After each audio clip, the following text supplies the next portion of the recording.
محمد شریف چې له کلونو راهیسې د هرات اوبې ولسوالۍ کې په کرنې بوخت دی، سږ کال یې هم پر خپلې 2.5 جریبه ځمکې غنم کرلي.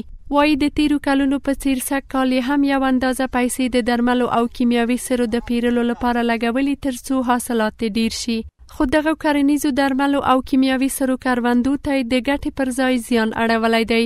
بابت کشت زراعت نمی که میبینین ما این زمینه بکشتیم نشد، دعوا برفتیم، بازار بسوندیم، بیا وردیم، 2-3 دفعه بزدیم، آخر هم نتیجه به امضی رسید که ما استوز درو کنیم.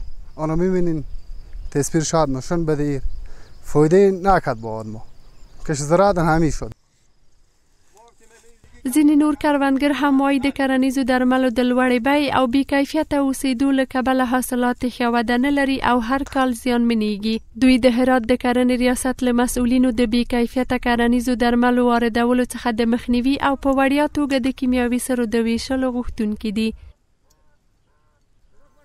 یک کیسه کسی مثلا هست به 4,5-5 هزار قیمت ما خرید فروش میشه. ما از زمین داید ما هست فوق 5-6 هزار 7 هزار بدون زحمت. ما یک کیسه کس سفید فروش میشه به 2,5 هزار تا 2,000. اینا هم مشکلات به سر مردم. همینا رو ما کشت کردیم. مطابق زراعت یک چیزی هست که برای ما کشاورزا ضعیف باید به ما کمک کنم. فهمیدی؟ حالا دعا به ما کمک میکنم. حاصلات ما رو میزنیم خوش نمیکنه. بی‌اثره دیگه، بی‌اثر دعا خوب نمی. په ورته وخت کې د هرات د کرنې اوبو لګولو او مالدارۍ ریاست د دې ولایت بازارونو ته د بې کیفیته کرنیزو درملو او کیمیاوي سرو واردول ردوي. د یاد ادارې د ترویج مدیر د کروندګرو لخوا د بې کیفیته کرنیزو درملو او کیمیاوي سرو کارول د دغې ننګونې له بنسټیزو لاملونو څخه ګڼي او له کروندګرو غواړي د کرنیزو درملو کارولو څخه وړاندې د کرنیزو چارو متخصصانو سره سلا وکړي. ادویه بسیار با کیفیت تقریبا میه. یک مشکل اونده و سوم اینه که دقیقین عزیز ما مراجعه به مدیریت حفاظت نباتات نمی کنند.